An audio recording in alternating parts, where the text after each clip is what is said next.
Hi, future millionaires. Welcome to my YouTube channel, Damodaran MIT 2.0 Wealth Creation ADC.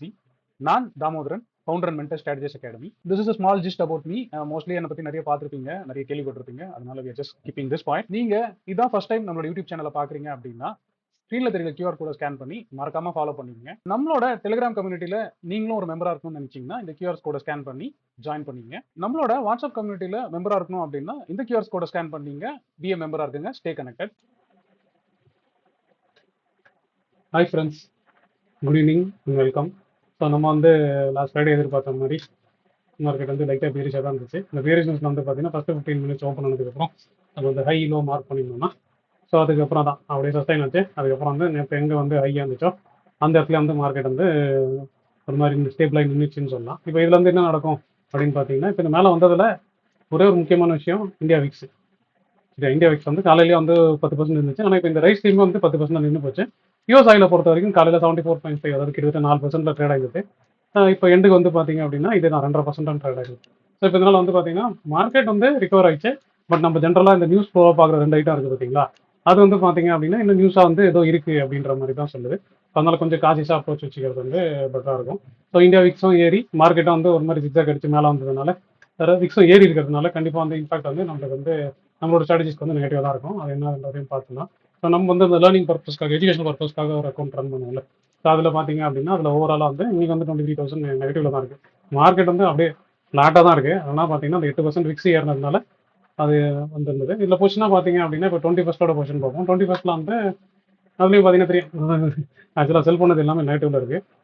சரி, எதுவும் செல் பண்ணிட்டு நெகட்டிவ்ல இருக்குது. ஆனால் பை பண்ணது எல்லாமே ஓரளவுக்கு ப்ராஃபிட்டில் தான் இருக்குது அப்படின்ற மாதிரி இருக்குது. அப்படின்னா இம்பாக்ட் ஐவி வழியாக இருக்குது. ஸோ மார்க்கெட் ஃப்ளாட்டாக இருந்தாலும் ஐவி ஏறி தான் இருக்குது, ப்ரீமியம் ஏறி தான் இருக்குன்றதை பார்க்கலாம். இன்னொன்று 1028 பார்த்தீங்கன்னாலும் அதுலேயும் அதே மாதிரி தான் இருக்கும். இப்போ இதுலேயும் நான் இந்த பொசிஷன் நேற்றுலேருந்து மாற்றலாம் இல்லை. இப்போ இதில் பார்த்தீங்கன்னா தெரியும், இதில் செல் பண்ணியிருந்தோம் இதுவும் நெகட்டிவ்ல இருக்குது, இதில் செல் பண்ணியிருந்தோம் இதுவும் நெகட்டிவ்ல இருக்குது. இல்லையா, ஆக்சுவலாக அதான் மெயின். அதே மாதிரி பை பண்ணது ரெண்டுமே பாசிட்டிவ் இருக்குது இன்னியோட எம்டிஎம் பொறுத்த வரைக்கும். அது எப்படி ஃப்ளாட்டாக இருந்தால் எப்படி ஜென்ரலாக ப்ரீமியம் நல்லா ரெண்டு பக்கமும் கரைஞ்சி நல்லா தான் வந்துருக்கும். ஆனால் இன்னைக்கு ஃப்ளாட்டாக விக்ஸ் ஒரு 8% ஏறிங்கிறதுனால இம்பாக்டாகவே பார்த்தீங்க அப்படின்னா இந்த மாதிரி இருந்துச்சு. ஸோ இதுதான் மேஜர் எம்டிஎம் அப்படின்றத பார்த்துக்கலாம். இன்னொன்று நான் ஆகஸ்ட்டில் வச்சுருந்தேன். ஆகஸ்ட்லேயும் அதே மாதிரி தான் 25th ஆகஸ்ட்லேயும் பார்த்தீங்க அப்படின்னா அதுலேயும் அதே இது நீங்கள் பார்க்கலாம். ஸோ ஒரு செல்லுலேயுமே எல்லா செல்லுலையும் எம்டிஎம் நெகட்டிவ்ல இருந்துச்சு, எல்லா பைலையும் எம்டிஎம் பாசிட்டிவ் இருந்துச்சு.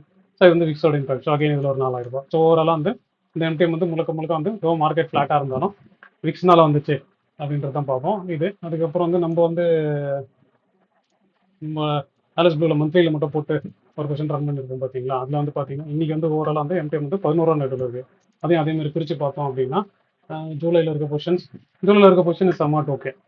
ஏன்னா இதில் நான் ரேஷியோஸ் அந்த மாதிரி வச்சுருந்தேன். ஸோ லேடர் கம் ரேஷியோஸ்னு அதில் ஓரளவுக்கு ஓகேவாக தான் இருந்துச்சு. இன்னொன்று பார்த்தீங்கன்னா ஆகஸ்ட் தான் பார்த்தீங்கன்னா அந்த எம்டிஎம் மேஜர் பல்க் இருந்துச்சு. அதுலேயும் நான் ஒரு ஸ்டாங்கிள் மாதிரி வச்சுருந்தேன். ஸோ ஸ்டாங்கிள் பார்த்தீங்கன்னா இதோட ப்ரொடெக்ஷனு அதேமாதிரி இது சரியா. இப்போ இந்த ரெண்டு மேட்ச் ஆகும் இருந்தது. ஸோ காலையில் கொஞ்சம் கீழே போயிட்டு மேலே வந்தோடனே இதை கட் பண்ணிட்டேன். நான் இதில் இதை மட்டும் ஜம்ப் பண்ணிட்டேன். ஸோ இப்போ பார்த்தீங்க அப்படின்னா 212 ரூபீஸ்க்கும் 247 இருக்குது. அதுக்கான ப்ரொடெக்ஷன் இதில் 20 ரூபீஸில் இருக்குது, இல்லை 25 ரூபீஸில் இருக்குது. மீதி பார்த்தீங்கன்னா இதுவும் இது லேடர் மாதிரி இருக்குது. ஸோ ஓவராலாக பார்த்தீங்க அப்படின்னா இதில் தான் இந்த நெகட்டிவ் இம்பாக்ட் கொஞ்சம் ஜாஸ்தியாக இருந்துச்சு. ஸோ அதே மாதிரி நான் செப்டம்பரில் ஒரு பொசிஷன் வச்சிருந்தேன். ஸோ செப்டம்பரில் வச்ச பொசிஷன் பார்த்தீங்க அப்படின்னா இனி ஒன்றும் பெருசாக இம்பாக்ட் இல்லை. ஸோ ஓவராலாக ஒன்றும் பெரிய டிஃப்ரென்ஸ் இல்லை. ஒரு 500 ரூபா தான் நெகட்டிவ்ல இருக்குது. ஸோ இது ரேஷோ, இது புட் ரேஷோ. ஸோ அந்த பொசிஷன்ஸ் அப்படியே ஓடுது. இதே மாதிரி நம்மளோட அந்த ஏற்றம்ல கன்சர்வேட்டிவான அன்றைக்கி ஒரு நாள் மார்க்கெட் கீழே வச்சது பார்த்தீங்களா, அதில் நான் ஜனவரியில் போட்டு விட்டேன், சாரி ஆகஸ்ட்டில் போட்டு விட்டேன் பார்த்தீங்களா. அது அப்படியே பொறுமையாக தான் வச்சிருக்கேன். இன்றைக்கி அதுலேயும் பார்த்தாலும் அதுலேயும் அதே மாதிரி தான் 13,000 நெகட்டிவ்ல இருக்குது. நான் கிட்டத்தட்ட 9 லாட் வச்சிருக்கேன். அப்படின்னா ஒரு லாட்டுக்கு 1,200 நெகட்டிவ்ல இருக்குது அப்படின்ற மாதிரி இருக்கலாம். அதுவும் இதே மாதிரி தான். செல் பண்ணலுக்கு எல்லாமே நெகட்டிவ்ல இருக்குது, பை பண்ணலுக்கு எல்லாமே பாசிட்டிவ்ல இருக்குது. எம்டிஎம் டெய்லி எம்டிஎம் ஓகேவா. ஸோ அதனால் அந்த விக்ஸோட இம்பாக்ட் அதில் இருக்குது அப்படின்ற மாதிரி நம்ம வச்சுக்கலாம். அதான் இப்போ இதுக்கப்புறம் தான் நடக்க போகுது அப்படின்றது அகைன் மார்க்கெட்டும் விக்ஸும் தான் சொல்ல போகுது. அதான் இங்கேருந்து என்ன நடக்கும் அப்படின்னா என்னோட எக்ஸ்பெக்டேஷன் நான் ரொம்ப சிம்பிளாக தான் வச்சிருக்கேன். ஸோ என்னோட எக்ஸ்பெக்டேஷன் நான் முன்னாடி சொன்ன மாதிரி தான். ஸோ நான் இந்த இடம் வரைக்கும் நேற்று சொன்னேன், இந்த இடம் இங்கேருந்து திரும்பறதுக்கு சான்சஸ் இருக்குது. ஸோ இந்த லெவலில் கீழே உடச்சதுன்னா 23,600 23,400 வரைக்கும் நான் எதிர்பார்க்குறேன். ஏன்னா பெரிய ஸ்ட்ரக்சர் ஆகிட்டு உடஞ்சி ரீடெஸ்ட் ஆக போகுது அப்படின்னு சொல்லிட்டு நம்ம முன்னாடியே சொல்லியிருந்தோம். பட் இப்போதைக்கு பார்த்தீங்க அப்படின்னா அகைன் திரும்பி வந்தாலும் இப்போ கீழே தான் வருதுன்னா இந்த இடத்துல திரும்பி சப்போர்ட் எடுக்க ட்ரை ஆகும். ஓகேவா. சப்போர்ட் எடுத்தது அப்படின்னா கொஞ்சம் பவுன்ஸ் வரும், இல்லை சப்போர்ட் எடுக்கல அப்படின்னா நம்ம எதிர்பார்க்குற டார்கெட் வரும். பட் இங்கே அதான் இங்கே நான் எதிர்பார்க்குறது மினிமம் இங்கேருந்து ரிவர்ஸ் ஆகுமா தெரில. எனக்கு ஸ்ட்ரக்சராக பார்க்கும்போது இந்த இடம் பெட்டர் பிளேஸ் டு என்டர் அப்படின்ற மாதிரி இருக்குது. இதான் நான் மைண்டில் வச்சிருக்கிறேன். ஸோ நான் 24,350 300 to 350 வந்து கிடைச்சதுன்னா அடிச்சு நோத்திடலாம் ஷார்ட்ஸு அக்ரெசிவாகவே அப்படின்ற ஐடியாவில் இருக்கேன். ஆனால் இல்லை, நேற்று நேற்று வந்து எதிர்பார்த்தேன் கேப்பை போய் இங்கே வரும்னு சொல்லிட்டு, ஆனால் ஆகல. நேராக கீழே வந்துச்சு. அப்புறம் அப்படியே பொறுமையாக இதுலேருந்து மேலே அப்படியே மேலே வந்துச்சு. ஆனால் என்னன்னா இது மார்க்கெட்டாக கூல் ஆஃப் ஆச்சு. இந்த 2 விஷயங்கள் வந்து ஏதோ உங்களுக்கு சொல்ல ட்ரை பண்ணுது. அதனால நம்ம என்ன பண்ணோம்னா கொஞ்சம் காசிஸ் அப்ரோட்டாக மிக்ஸ் பண்ணிட்டு, ஸோ இந்தியா விக்ஸும் யூஎஸ் ஆயிலும் மட்டும் ஜென்ரலாக நியூஸ் பேஸில் வந்து நம்ம ட்ராக் பண்ணி பார்ப்போம். யூஎஸ் ஈரான் வந்து என்ன பேசுகிறாங்க அப்படின்றது நம்மளுக்கு தெரியல. ஒருவேளை அவங்க ஏதாவது பேசினாங்கன்னா கண்டிப்பாக இதில் இம்பாக்ட் ஆகும். ஸோ இது வழியாக என்னதுன்றத பார்த்தோம். பொசிஷன்ஸ் வந்து நான் அதே மாதிரி தான் டைட்டாக தான் வச்சிருக்கேன். கொஞ்சம் டைட்டானா டைட்டாக தான் வச்சிருக்கேன். அதனால தான் வந்து விக்ஸ் ஏறும்போது வந்து எனக்கு ஒரு பெருசாக இம்பாக்ட் இல்லை. பட் ஓரளவு செல் பண்ணது மட்டும் நெகட்டிவ்ல இருக்குங்கிற மாதிரி வச்சுக்க வேண்டியதான். ஸோ நாளைக்கு என்ன நடக்க போகுது அப்படின்றத நம்ம பொறுத்து வந்து பொறுமையாக பார்ப்போம். கண்டிப்பாக இந்த வீக்கெண்ட் ஆனால் ஏதோ ஒன்று வச்சுப்பாங்க. அப்புறம் வீக் டேஸ் ஆக அதை அப்படி மாற்றி மாற்றி பேசுவாங்க. ஸோ அதனால வந்து இம்பாக்ட் வந்து பயங்கர வல்ட்டலாக இருக்கும் அப்படின்றது தான் நம்ம ஜென்ரலாக மார்க்கெட்டாக பார்க்குறோம். ஸோ அது எப்படி இருக்க போகுதுன்னு மட்டும் பார்ப்போம். ஸோ நீங்கள் உங்கள் பொசிஷனை ஒழுங்காக ஹெட்ஜ் மட்டும் பண்ணி வச்சிங்க. அதுக்கப்புறம் என்ன ரேஞ்ச் இருந்தாலும் வந்து அதுக்கப்புறம் நம்ம பார்த்துக்கலாம். ஏன்னா நம்ம வந்து இது ராஸ் வந்து மினிமைஸ் பண்ணிட்டாலே போதும். மிச்சப்படி வந்து நம்ம ஈஸியாக வந்து நம்மளோட பொசிஷன்ஸ் வந்து ஈஸியாக ரன் பண்ணிக்கலாம் அப்படின்ற ஆங்கிளில் தான் நான் ஜென்ரலாக டீச் பண்ணுறேன். நான் பீப்புளுக்கும் கைட் பண்ணுறேன். ஸோ அதனால் பொறுமையாக வெயிட் பண்ணி நாளைக்கு என்ன நடக்குது அப்படின்றத பொறுத்து வந்து பார்ப்போம். என்னோட எக்ஸ்பெக்டேஷன் வந்து நான் கீழே தான் வரப்போகுது. சரியா? ஆனால் என்னன்னா அந்த விக்ஸ் ஏறி இருக்கிறதுனால அது ஏதோ கொஞ்சம் இம்பாக்டாக இருக்க போகுது அப்படின்ற மாதிரி இருக்குது. ஸோ இதுவும் வந்து இதுக்கப்புறம் இது ஃபர்தராக ஏதாவது ஒன்று சொல்ல ஆரம்பிச்சதுன்னா ஒரு க்ளீனாக கிளாரிட்டி இருக்கும்.